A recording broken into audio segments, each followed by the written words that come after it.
नमस्कार नमस्कार नमस्कार। मेरा नाम है राजीव कुमार बजाज यानी आरकेवी और मैं हूं इस वक्त एडवोकेट प्रदीप नंबियार जी के साथ। प्रदीप जी नमस्कार। नमस्कार सर, नमस्कार। वंदे मातरम। आपको वंदे वंदे मातरम। मातरम, वंदे मातरम। मैं और प्रदीप जी इस वक्त है नेशन नाउ पर, और नेशन नाउ में हमेशा किसके साथ? आपके साथ हमेशा। जय हिंद, जय महाराष्ट्र, जय भवानी, जय शिवाजी।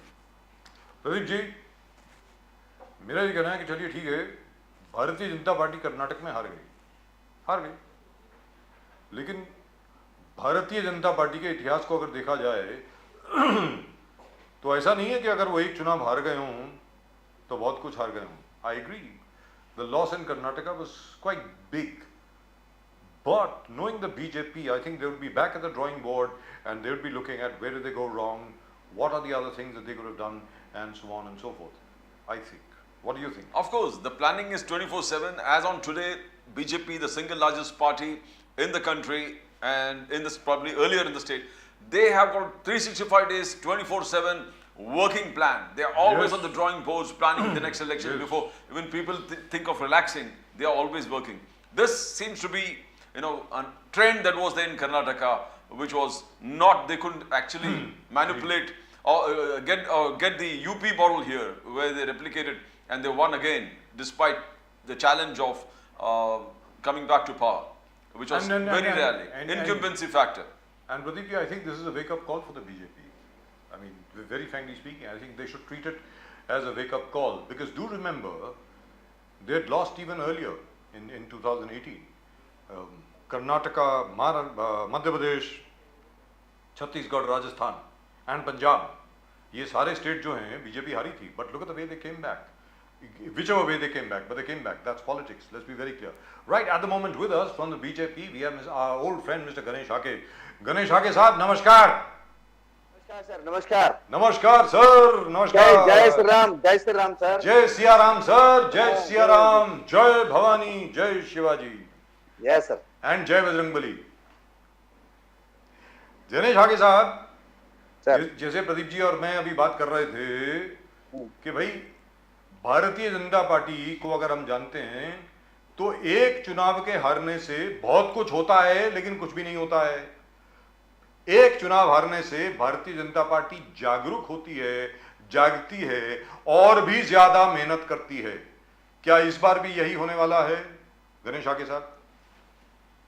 सर, मैं हमेशा मैं जब आप डिस्कशन में पार्टिसिपेंट करता हूं तो मैं हमेशा बोलता हूं कि लोग हमारे हारने की चर्चा करते हैं जी, जीतने की कभी चर्चा नहीं करते। जिस तरीका से हारने के बाद भारतीय जनता पार्टी हार गई, भारतीय जनता पार्टी हार गई है बार बार, और हमेशा ये बहुत से माध्यम चैनल वाले तो बहुत ज्यादा चर्चा करते हैं जी।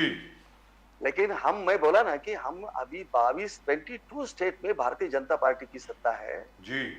75% से ये जो भूभाग है, जमीन है इस देश की, उसके ऊपर हमारा साम्राज्य है, इसके बारे में कोई अच्छी तरह से चर्चा नहीं करता। ठीक है, हम हार गए, लोगों ने हमको, कर्नाटक के लोगों ने हमको यानी पसंद नहीं किया, हमको हमारे से ज्यादा उन्होंने कांग्रेस को पसंद किया है, तो ठीक है, हमने ऑलरेडी हम एक्सेप्ट किया है। हमारे नेता, हमारे नरेंद्र मोदी जी ने ये जो पराजय है हमारा, हमने वो एक्सेप्ट किया है। हमारे महाराष्ट्र के जो नेता है माननीय देवेंद्र जी, उन्होंने भी एक्सेप्ट किया है। हम सब लोग एक्सेप्ट करते हैं। कोई तो हमारी कमी रह गई होगी, कोई गलती होगी हमारे से हुई होगी, इसकी वजह से जनता ने हमको यानी हमको जगह पे यानी बिठा दिया है, तो हम कोई भी पराजय हम स्वीकार करते हैं जी। और उसके बारे में आगे हमारा पराभव क्यों हुआ है, हम पराजय हमारा क्यों हुआ है, इसके बारे में भारतीय जनता पार्टी हमेशा चिंतन करती है, चिंतन करने वाली पार्टी है, हारने के बाद छोड़ देने वाली नहीं है। पिछले 9 साल में कितने स्टेट से कांग्रेस वाले हारे हैं, लेकिन उसके ऊपर कोई उनकी चिंतन नहीं है, मनन नहीं है, कभी अंतर्मुख होकर कभी कोई सोच रहे नहीं है ये क्यों हम हार रहे हैं। हम भारतीय जनता पार्टी सोचने वाली पार्टी है। जब कोई एक स्टेट हारता है तो सोचती है और आगे सुधारने की भी हमें कुछ उसमें कमी महसूस नहीं होती। लेकिन गणेश हाके जी, इस विषय के बारे में हम लोग पहले भी शायद हमने थोड़ी सी चर्चा उस पर करी थी, लेकिन पूरी नहीं कर पाए कि भाई आखिरकार नरेंद्र मोदी जी कितना करेंगे। आप मुझे बताइए ना, एक नरेंद्र मोदी जी अकेले तो आपको जितवा नहीं सकते, बाकी सब लोगों को भी साथ में आना पड़ेगा, पूरी ऑर्गेनाइजेशन को, संगठन को वैसे ही काम करना पड़ेगा। क्योंकि देखिए साहब, आपका जो वोट शेयर है तकरीबन उतना ही है। लास्ट टाइम 36% था, इस बार 35.6% है, तो आपका वोट शेयर नहीं गिरा है, सीधी सादी बात है। नए वोट आपको नहीं मिले, जो जेडीएस के वोट कट के कांग्रेस को गए, जिसकी वजह से आज कांग्रेस जीती है। और अगर आप मार्जिन ऑफ विक्ट्री देखेंगे अलग अलग जगह पे, अलग अलग कॉन्स्टिट्यूंसी में, कहीं 1000 वोट से जीता है, कोई 1200 वोट से जीता है, कहीं 800 वोट से जीता है। तो मेरा ये कहना है कि अगर लोकल ऑर्गेनाइजेशन बहुत अच्छे तरीके से प्लानिंग के साथ काम करती तो शायद आप जीत भी सकते थे, ऐसा मेरा मानना है। गणेश आगे साहब। बराबर है सर आपका कहना। जो आप अपने जो कर्नाटक के ये हमारे स्थिति के बारे में जो एनालिसिस आपने किया है वो सच है कि ठीक है, अकेले मोदी क्या कर सकेंगे जी। जो जितना करना है, जो 18 घंटे काम करके जी। पूरे देश में संभालने का काम मोदी जी कर रहे हैं। स्टेट संभालने का काम हमारे वहां के कार्यकर्ताओं का है, जी। जो संगठन का है। आपने बराबर कहा, वो संगठन का काम था कि बहुत अच्छे तरह से काम करके भी केंद्र के सरकार ने वहां पे बहुत बड़ी डेवलपमेंट की है। इंफ्रास्ट्रक्चर में जितना काम कर्नाटक में हुआ है, दुरुस्त बात। वो काम अगर ये हमारे संगठन के लोग अगर नीचे तक यानी डाउन टू अर्थ रहकर अगर पहुंचाते थे तो हो सकता है कि इसका असर ये इलेक्शन में असर अलग हो जाता था। लेकिन आपका कहना बराबर है कि संगठन वहां पे कम पड़ा। हमने बहुत अच्छे काम किए, डेवलपमेंट बहुत काम किया, सरकार ने भी बहुत काम अच्छा किया है। एक देश में पहला स्टेट है ये कि जो किसानों के बारे में एक बजट देने वाला, बहुत अच्छा काम किया किसानों के बारे में। इंफ्रास्ट्रक्चर में केंद्र से बहुत पैसा लाकर उन्होंने डेवलपमेंट भी हुए हैं। हम मैं महाराष्ट्र से जब कर्नाटक जाता था तो हम जब अच्छे रास्ते थे महाराष्ट्र के, तो हम गाड़ी में सोते थे और जाते थे। जब हमारी नींद खुल जाती थी तो लगता था कि अभी कर्नाटक आया है। इतनी बुरी हालत कर्नाटक की थी कब, हमारा सरकार आने से पहले।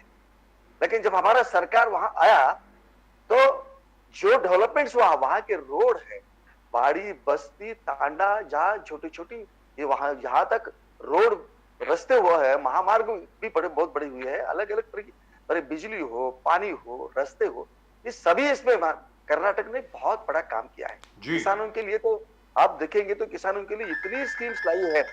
जैसे प्राइम मिनिस्टर 6,000 रुपए किसानों को देते हैं हर साल, 2-2 हजार के 3 हफ्ते में। वैसा कर्नाटक सरकार ने सबसे पहले, इस देश में सबसे पहले कर्नाटक ने, जब केंद्र ने, माननीय नरेंद्र मोदी ने जब पंतप्रधान सम्मान योजना अनाउंस की, उसके बाद में पहला स्टेट है जो कर्नाटक स्टेट है जो किसानों के लिए 4,000 रुपए वो खुद स्टेट ने देने का निर्णय लिया था। तो ये किसानों के लिए, वो मजदूरों के लिए, वो सभी लोगों के लिए और सभी समाज के लिए। हाँ ठीक है, जरूर है कि हमें जो मुस्लिमों को जो आरक्षण दिया था तो ठीक है ना, कॉन्स्टिट्यूशन से कोई कारोबार चलाना कोई गलत तो नहीं है ना। आरक्षण है कोई धर्म और जात के ऊपर नहीं है। और वो सरकार ने ये मुस्लिमों का लांगुल चालन करने के लिए, वोट बैंक के लिए उन्होंने ये मुस्लिमों को आरक्षण ये धर्म के आधार पर दिया था, वो गलत था, वो हमने रद्द कर दिया। ठीक है, हमें उसके वोट नहीं मिले, हमें वोट की परवाह नहीं है, लेकिन कॉन्स्टिट्यूशन की हिफाजत करना, कॉन्स्टिट्यूशन से देश चलाना, राज चलाना, ये भारतीय जनता पार्टी के लोग जानते हैं। लेकिन गणेश आगे साहब, आप सिर्फ उसी की वजह से नहीं हारे हैं। हारने की बहुत और भी कई वजह हैं, इसमें कोई दो राय नहीं है। मैं एक छोटा सा उदाहरण आपको देता हूँ। आप तो खैर उस वक्त बहुत छोटे होंगे। 95 to 99 आपकी सरकार थी यहाँ पर महाराष्ट्र में, ठीक है सर? आदरणीय सामान्य पहले मनोहर जोशी जी और गोपीनाथ मुंडे जी थे, उसके बाद नारायण राणे और गोपीनाथ मुंडे जी थे। हमारे नितिन गडकरी साहब इंफ्रास्ट्रक्चर मिनिस्टर थे और उन्होंने मुंबई शहर में ही सिर्फ 43 फ्लाईओवर्स बनाए, मुंबई पुणे हाईवे बनाई, उसके अलावा न जाने और कितने बड़े बड़े इंफ्रास्ट्रक्चर प्रोजेक्ट किए, जिसको हम आज भी भोग रहे हैं। आज की तारीख में जो सुविधाएं हैं मुंबई में, मान लीजिए अगर वो 43 फ्लाईओवर्स उस वक्त नहीं बनते तो आज मुंबई का क्या हाल होता, मतलब डर जाता है आदमी सोच के। लेकिन 99 में पब्लिक ने फिर भी कांग्रेस एनसीपी को वोट दे दिया, बीजेपी सेना को नहीं दिया। सीधी सादी बात है। तो पब्लिक का मूड किस तरफ है वो भांपना जरा सा मुश्किल हो जाता है। यहां पर कीमतें जो बढ़ी हैं, प्राइस राइज जो बढ़ी है, कुकिंग गैस सिलेंडर्स की जो प्राइस बहुत बड़ी है, शायद इसका भी खामियाजा आप लोगों को बहुत भरना पड़ा, शायद। गणेश आगे साहब।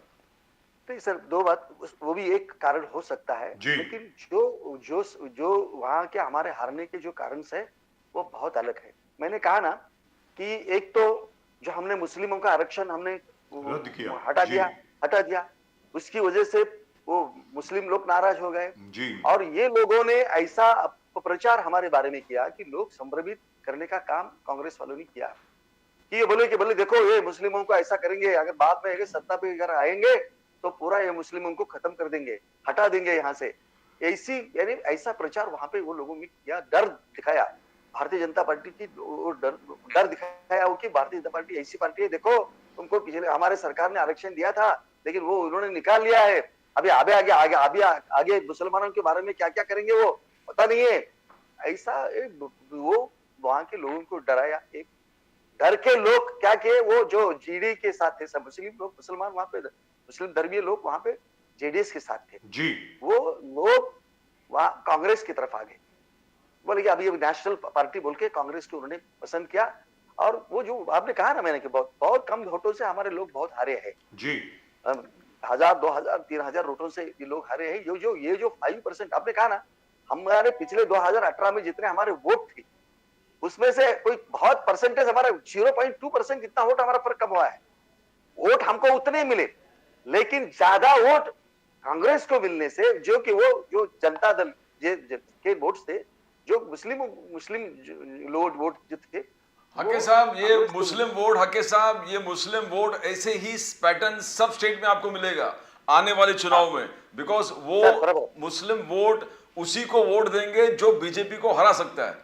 तो जहां कांग्रेस स्ट्रांग है, पूरे मुस्लिम वोट अभी बहुत कैलकुलेट तरीके से वो कांग्रेस के पास जा रहा है। जो पहले कांग्रेस का वोट था वो बिखर गया था। क्या इसके बाद इंडियन नेशनल कांग्रेस ने राहुल गांधी को ऐसे बताया कि पप्पू नहीं है Rahul Gandhi, Rahul Gandhi is invisible, confident, unstoppable Rahul Gandhi, ऐसे डिफाइन कर रहे हैं राहुल गांधी जी को। बोल रहे हैं कि आगे जाके प्रधानमंत्री के मटेरियल है। राहुल गांधी का जोड़ो यात्रा, भारत जोड़ो यात्रा का बहुत बड़ा प्रभाव पड़ा है कर्नाटका में। That is what the Congress is saying. आप बिलीव कर सकते हो कि एक कर्नाटका चुनाव जीतने से Rahul Gandhi confident, unstoppable, invisible हो गया है? कैसे लगते, और प्राइम मिनिस्टर मटेरियल बन गया है? गणेश आगे साहब। सर मैं बोलता हूं ना कि आप कहे ना भारत छोड़ो यात्रा में बहुत बड़ा असर वो कर्नाटक में हुआ।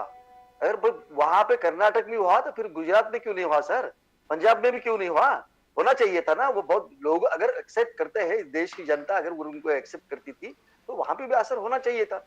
ये अलग नहीं है, वो उसका क्रेडिट सब कांग्रेस वाले राहुल गांधी को दे रहे हैं, लेकिन वो कांग्रेस के वो क्रेडिट वो कांग्रेस आने का वहां पे राहुल गांधी को नहीं है सर। वहां पे जो स्थिति मैंने कहा ना, मैंने की जो 2-3 चीज वजह थी उसमें की, एक मैं कहना ये कि जनता दल जिनके उतने वोट पिछले 2018 में यानी अभी तक जो लेता था वो ले नहीं पाया।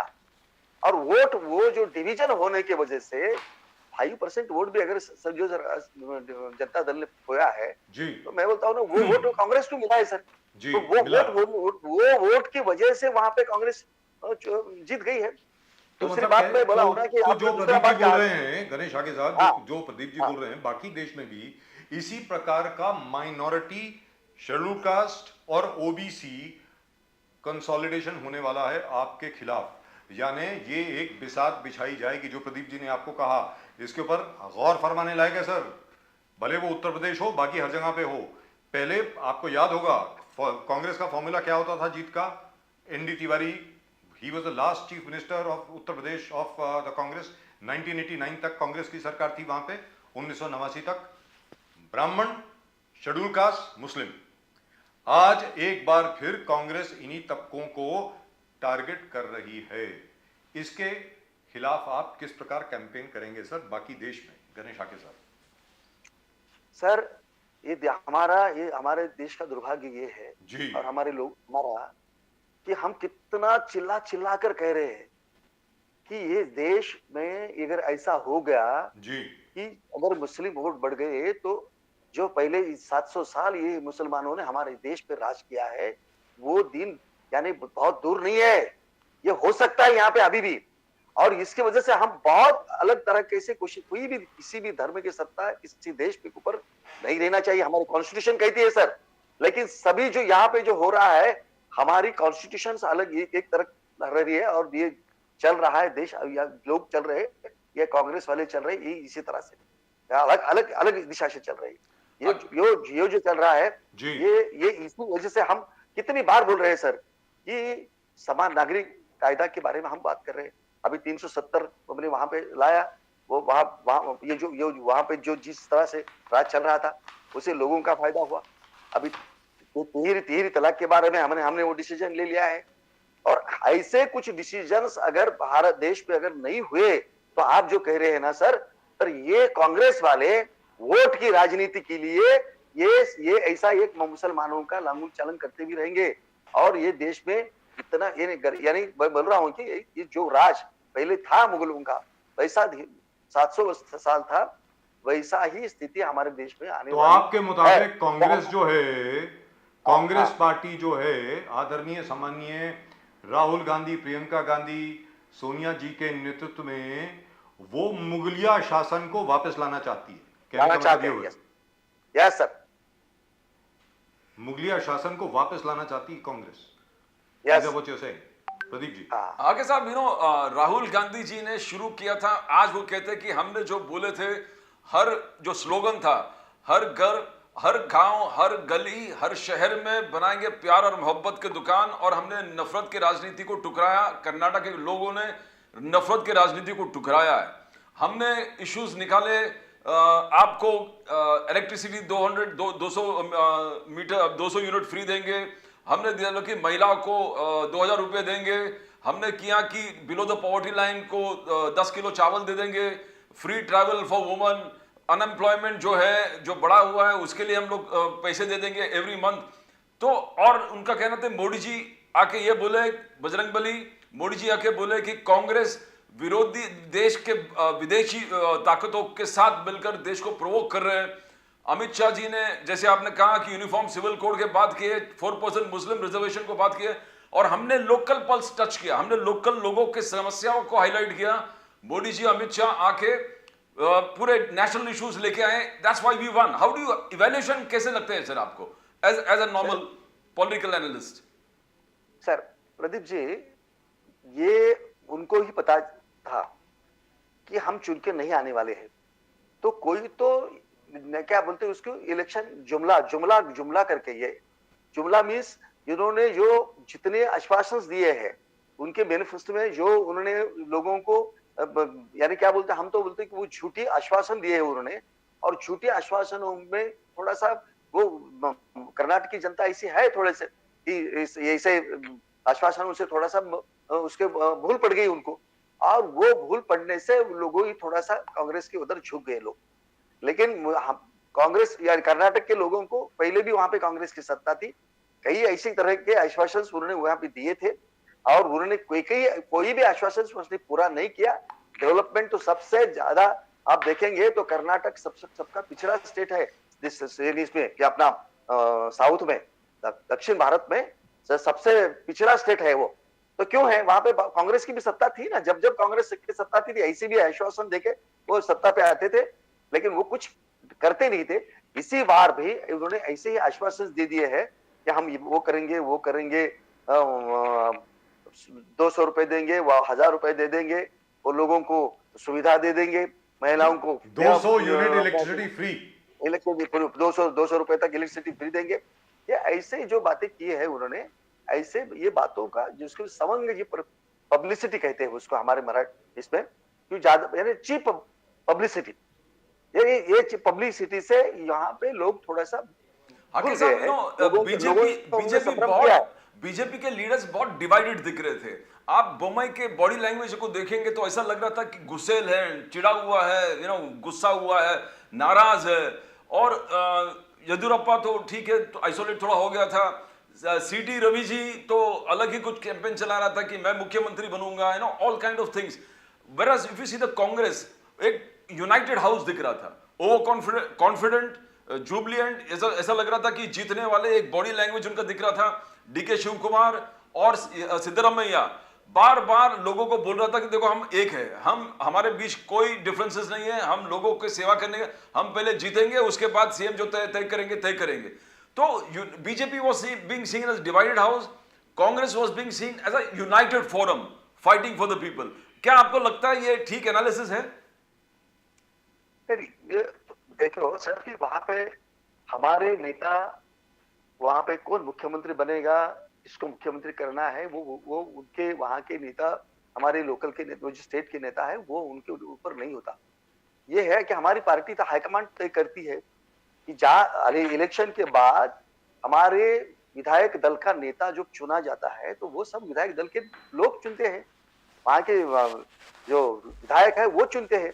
तो उसके बारे में हमने हमारा किसी को भी मालूम नहीं, किसी को आप बोमई के बारे में जो आप बात कर रहे हैं ना, तो दो बातें इसमें है कि किसी ने भी हम मुख्यमंत्री बनने वाले ऐसा नहीं कहा, और ऐसे नहीं भी कह सकते थे। लेकिन वहां पे क्या था, हमारी ताकत, हमारा जो कुछ यानी केडर का, जो हमारा जो पार्टी का जो कोई कुछ संगठन का जो कोई मसला होता है, वो वहां पे कांग्रेस में कोई नहीं है, वो संगठन भी नहीं है। वहां पे नेता है, नेता चलाते थे, सिर्फ एक अपना एक माहौल बना दिया उन्होंने अपना, कि अभी बहुत भाजपा के खिलाफ बता दिया कि ऐसा है, मुस्लिमों के वोट पाने के लिए कुछ बातें। लेकिन गणेश आके साहब, ये बात तो ठीक है, जो आप कह रहे हैं उससे कोई भी इनकार नहीं कर रहा, लेकिन इससे प्रतीत क्या होता है, प्रदर्शित इससे क्या होता है, आप भी जानते हैं मैं क्या पूछने वाला हूं। इसका मतलब ये हुआ कि भारतीय जनता पार्टी का जो स्थानीय संगठन है वो फेल हुआ। ये प्रोपेगेंडा को काउंटर करने में आपको भी मालूम था, सबको मालूम था कि इस किस्म का प्रोपेगेंडा चल रहा है। तो जैसे आपने अभी बताया कि सबसे ज्यादा विकास हुआ कर्नाटक में पिछले 3.5 साल में, सबको मालूम है, हर एक को मालूम है किस प्रकार वहां सड़कें बनी, हर एक को मालूम है किस प्रकार वहां पर नौकरियां दी लोगों को, हर एक को मालूम है कौन कौन से प्रोजेक्ट वहां पर शुरू हुए, हर एक को मालूम है मैसूर हो, बेंगलोर हो, मैंगलोर हो, हर जगह पर किस प्रकार भारतीय जनता पार्टी ने काम किया। इसका मतलब भारतीय जनता पार्टी विफल रही अपनी सारी अचीवमेंट्स को लोगों तक पहुंचाने में। गणेश आगे सर। डेफिनेटली सर, आपका एनालिसिस बराबर है सर, कि हमारी संगठन वहां पे थोड़ा सा यानी कम पड़ा। अगर हम अच्छी तरह से वहां पे प्रोजेक्ट करते थे, केंद्र की इतनी अच्छी योजनाएं थी जी, राज्य ने भी बहुत डेवलपमेंट अच्छा किया है, केंद्र ने बहुत बड़े पैसे दे दिए हैं, वो हम इस्टेब्लिश करने में हम कम पड़े, हमारी संगठन कम पड़ा है। सर यू योरसेल्फ मेंशन्ड, अभी आपने मेंशन किया, Karnataka is the first state in the country in the last 75 years, 75 साल में पहला स्टेट है देश में जिसने किसानों के लिए एक अलग बजट पेश किया है। सर इसके ऊपर तो आपको 200 सीट मिलनी चाहिए थी अगर देखा जाए तो। हाँ, तो क्या हुआ, मतलब मैं जानना चाह रहा हूं हो क्या गया। सर 2-3 बातें हो गई। एक बात मैंने एक बात आपकी जो हमने एनालिसिस किया वो हो गई कि हमने अच्छे काम किए, उन लोगों तक पहुंचाने में हम कम पड़े जी। दूसरी बात ये हो गई, मैं बोला कि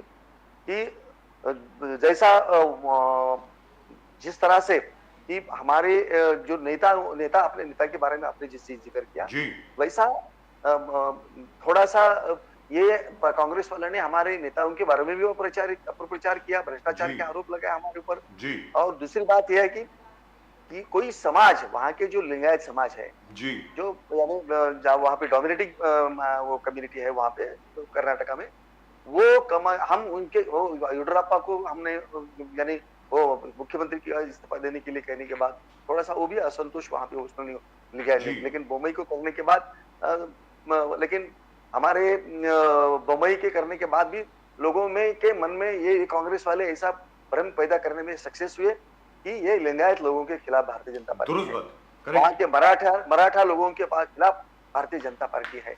ये संभ्रम जे कि मराठा समाज के लिए हमने वहां पे वक्त मराठा निगम बनाया है, वहां पे जो मराठा समाज के लिए, और वहां से हमने 100 करोड़ रुपए देकर उसको निगम बनाकर वो मराठा लोगों के लिए आने वाली योजना ही वहां पे बनाई है। लिंगायत समाजों के लिए भी सुधा वो अपने मुस्लिम समाज का आरक्षण निकालकर 2% समाज लिंगायत समाज को आरक्षण दिया, वो समाज को आरक्षण दे दिया 2-2-14 ऐसा किया। हमने कोशिश नहीं, हमने पूरा प्रयास भी किया है, लेकिन मैंने आपने जो कहा कि हमने जो किया है वो हम लोगों को बताने में, लोगों तक पहुंचाने में हम कम पड़ गए हैं। ये तो सच लेकिन है। अब क्या होगा सर, अब ये बताएं, महाराष्ट्र की अगर बात करें, महाराष्ट्र में क्या आपका प्रचार अच्छी तरीके से होगा? क्योंकि देखिए साहब 2024 में कोई ज्यादा टाइम नहीं है। उसके अलावा देखिए साहब, राजस्थान में चुनाव होने वाले हैं, मध्य प्रदेश में चुनाव होंगे, छत्तीसगढ़ में चुनाव होंगे। यहां पर भारतीय जनता पार्टी ने जो काम किए हैं, चलिए राजस्थान में आपकी सरकार नहीं है, छत्तीसगढ़ में आपकी सरकार नहीं है, महाराष्ट्र और मध्य प्रदेश में आपकी सरकार है, तो क्या यहां पर आप संतुष्ट हैं जिस प्रकार सरकार काम कर रही है और सरकार का जो प्रचार हो रहा है उससे क्या आप संतुष्ट हैं? गणेश आगे साहब। सर मैं बोल रहा हूं ना कि कर्नाटक के जीतने का कोई भी हमारे ऊपर असर नहीं होने वाला है, आगे आने वाले कोई भी स्टेट में, जी भले छत्तीसगढ़ हो, मध्य प्रदेश हो, या राजस्थान हो, या महाराष्ट्र हो। जी महाराष्ट्र की सरकार अभी तो जो एकनाथ शिंदे और देवेंद्र जी के नेतृत्व में जो सरकार जो काम कर रही है, अभी तक लोगों ये भी संभ्रम करते रहे लोग, विपक्ष के लोग, कि देखो ये सरकार ये बेकायदेशीर का सरकार है और ये कॉन्स्टिट्यूशन के हिसाब से ये सरकार नहीं है जी। ऐसा ये लोगों को हमारा डिमोरलाइज करने का बहुत कोशिश किया हमारे विपक्ष के लोगों ने। लेकिन जिस तरह से देवेंद्र जी, एकनाथ शिंदे जी महाराष्ट्र में काम कर रहे हैं और लोगों ने भी हमको पसंद किया है, लोग भी हमारे अभी साथ में महाराष्ट्र में है। अभी 9 महीने में जितने डिसीजंस हमारे सरकार ने यहाँ पे लिए हैं, वो डिसीजंस के ऊपर भी हमें आगे हमारे महाराष्ट्र के लोग हमारे साथ आने वाले हैं। तो सर आप ये बताएं, सर सॉरी आपसे माफी, तो आप ये बताएं, तो क्या मुस्लिम कंसोलिडेशन जो इस वक्त महाराष्ट्र में दिख रहा है, हम सबको दिख रहा है, आपको भी दिख रहा होगा, तो वो मुस्लिम कंसोलिडेशन जो है वो तो सीधा एमबीए के फेवर में जा रहा है, उसके बारे में आप क्या करेंगे? नहीं, वो तो हमारे सामने वो बहुत बड़ी ये है सर, समस्या है हमारे सामने, और हम उसको हल करने के लिए हम भारतीय जनता पार्टी, हम जितना हम धर्म जात के ऊपर वोट कभी भी भारतीय जनता पार्टी ने मांगे नहीं। भले हमारे ऊपर ये कांग्रेस वाले कितना ही आरोप करते हुए कि धर्म और जात को हम क्या करते हैं, वोट मांगते हैं, ये खुद वो धर्म और जात के ऊपर उसने राजनीति अभी तक कांग्रेस ने की है, भारतीय जनता पार्टी कभी भी नहीं किया है। हम वोट मांगते हैं डेवलपमेंट के ऊपर, और हम महाराष्ट्र में भी डेवलपमेंट वोट मांगेंगे। और जैसा है हाके साहब आप ओवैसी को लाएंगे, ओवैसी को लाके वो वोट भगवा देंगे उस तरफ, एमबीए में जो वोट जाने वाला है आप ओवैसी को देंगे कि भाई ओवैसी आप उस वोटों को, बिकॉज हाके साहब एक चैलेंज है आपके सामने, बिकॉज आप शरद पवार साहब ने ऑलरेडी मीटिंग चालू कर दिया, एमबीए के आपको साथ में आना है, और सब लोग कल से बैठक भी चालू कर दिया उन लोगों ने कि हमारा रेशो एक साथ आएंगे तो जीतने ही वाला है, और ओवैसी ने इनविटेशन भी दिया है, आप हमको शामिल करना चाहते हो तो हम तैयार है, बट हमारे भी मर्जी है कोई सीट्स कौन सा सीट्स लड़ेंगे वगैरह, तो ओवैसी आल्सो हेल्प कि हम आपके साथ जुड़ने को तैयार एमबीए के साथ। इट्स अ चैलेंज हाके साहब एक बहुत बड़ा चैलेंज है आपके सामने। नहीं क्या है सर, ये एनडीए हो और बाहर जितने भी हमारे भाजपा के विरोध में जितनी भी पार्टी है, वो 2014 से इकट्ठा आने का सोच रहे हैं और प्रयास कर रही है। 9 साल में वो अभी तक तो एक नहीं हो पाए हैं, और हो ही नहीं कर सकेंगे। मैं अभी बोलता हूँ, वो कभी भी एक नहीं हो पा सकेंगे, और ये साथ में आकर लड़ नहीं पाएंगे, लड़ नहीं सकते। ये जो पार्टियां है वो महत्वाकांक्षी लोगों की पार्टियां हैं, और कुछ कमाने के लिए, सत्ता के लिए ये पार्टियां बन गई है। उनका मकसद भी पार्टी बनाने का, पार्टी निर्माण होने का वही कारण है, सत्ता से पैसा, पैसे से फिर सत्ता, ये उनका ऑब्जेक्ट है, उद्देश्य है उनका। इसके लिए वो सर कभी भी एक नहीं होंगे, और कितना भी उनके अभी मशवरे चलने दो, चर्चा चलने दो, कितने फैरिए झंडे दो, वहां पे कोई असर होने वाला नहीं। और वो भारतीय जनता पार्टी के खिलाफ वो बोलेंगे, लेकिन एक नहीं होंगे, ये हमें विश्वास है सर। और एक हो गए तो भी हमको पूरा विश्वास है भारतीय जनता पार्टी का, हमारे नेतृत्व पर विश्वास है, माननीय नरेंद्र जी के ऊपर विश्वास है, यहाँ पे हमारे एकनाथ शिंदे हो या देवेंद्र जी हो, उनके ऊपर पूरा भरोसा है। जिस तरह से वो राज चला रहे हैं, जिस तरह से हमारे मोदी जी देश चला रहे हैं, वो ये जनता हमको छोड़ेगी नहीं, हमको भूलेंगी नहीं। आपके साथ अजीत पवार जी बार बार बोल रहे हैं कि बाकी पूरे एमवीए बोल रहा है कि 16 डिस्क्वालीफाई होगा, रीजनेबल टाइम में स्पीकर को डिसीजन लेना पड़ेगा। अजित पवार जी का कहना है, आपके फेवर में बोलते रहते हैं हमेशा, बोले 16 लोग डिस्क्वालीफाई होगा तो सरकार स्थिर है, सरकार गिरने वाली नहीं है। तो you got a great supporter in Ajit Pawar even now. आपको कैसे लगता है वो 16 एमएलए डिस्क्वालिफिकेशन? प्रदीप जी, उनके सपोर्टर की जरूरत नहीं है। हमें हमारे पूरी यानी हमारा बहुमत सिद्ध करने के लिए जितनी ताकत लगती है उतनी ताकत हमारे साथ में है। अजित पवार के सपोर्टर की सपोर्ट की जरूरत नहीं है। वो अगर देते होंगे तो हम वेल एंड गुड, अच्छा है, हम ना नहीं बोलेंगे उनको। हम पिछले बार भी 95 में भी अभी अपने 2014 में भी हमारी सरकार अगर बन रही थी तब उन लोगों ने बाहर रहकर वो हमको सपोर्ट किया था जी, किया दुरुस्त किया था। दुरुस्त। हाँ, तो वैसा अगर उनको करना चाहते सर हैं तो ये हम चलते उनको चलते नहीं ये बोलेंगे। बताएं गणेश आगे साहब, चलते चलते ये बताएं आपका, वो तो बड़ी अच्छी बात है क्योंकि एनसीपी के साथ वैसे भी आपके बड़े मधुर संबंध रहे हैं, और जहां तक एनसीपी का सवाल है वहां पे बड़े मेच्योर्ड लीडर हैं शरद पवार जी, और 2014 में भी उन्होंने ये कहा था कि भाई सरकार बननी चाहिए, प्रेसिडेंट रूल नहीं लगना चाहिए, so we will support the Devendra Fadnavis government by abstaining from voting, ये कहा था उन्होंने। मतलब उनका जो महाराष्ट्र के हित में है वो हम काम करेंगे। And anyway Narendra Modi ji and Sharad Pawar have great respect for each other, ये उन्होंने बार बार दिखाया भी है, ऐसी बात नहीं है। लेकिन आपसे जानना चाह रहा हूं क्योंकि अभी क्या है कि हर जगह पर यह विश्लेषण आ रहा है कि पूरा दक्षिण भारत जो है, दक्षिण भारत के 5 राज्य जो हैं वो बीजेपी मुक्त हो गए हैं। उस विषय के बारे में अब आगे बीजेपी क्या करने का सोच रही है सर? क्योंकि तमिलनाडु हो गया, केरला, कर्नाटका, तेलंगाना, आंध्र प्रदेश, 5 जगह अब आपकी सरकार नहीं है। गणेश आगे साहब। सर हमारा पांडिचेरी में हमारी सरकार है जी। और अभी तेलंगाना में हमारी सरकार आएगी। तेलंगाना में आपकी सरकार आएगी? 100% हमारी सरकार आएगी सर। Wonderful. अब जिस तरह से I hope that comes true. I wonder what KCR will have to say to that. Really? Yes, sir. I hope so. I really, Yes, sir. because in Hyderabad you've done really well. I know for a fact. Yes, कि definitely, sir. Municipal corporation election में unexpectedly the BJP did really well in Hyderabad. There is no doubt about it. But for the rest of Telangana, are you sure that the BJP can actually defeat KCR? I'm not sure of that, sir. Sir वहां पे ये जो जिस तरह से वो media में जो न्यूज में पेपर में वो जो एडवर्टाइजमेंट जिस तरह से चल रही है, जो केसी राव जो चल कर रहे हैं ना, उसका आप अंदर अगर ग्राउंड लेवल पे अगर देखोगे ना, ग्राउंड रियलिटी क्या है आप अगर देखोगे ना तो वहां पे पता चल जाएगा। लेकिन वहां पर भी मुस्लिम कंसोलिडेशन है सर, एग्जैक्टली जो कर्नाटक में हुआ, तो वो तो आपके खिलाफ जाने वाला है सर। हैदराबाद में भी था ना सर, हैदराबाद में 40% मुस्लिम है सर, वो भी हमने वहां पे जिताए हैं सर, हम जीते हमने उतने सीट्स। वहां तो ओवैसी साहब ने आपके साथ कोऑपरेट किया है ना सर? नहीं सर, हमको उन्होंने कोऑपरेट नहीं किया और उनके कोऑपरेशन की कोई हमको जरूरत नहीं है।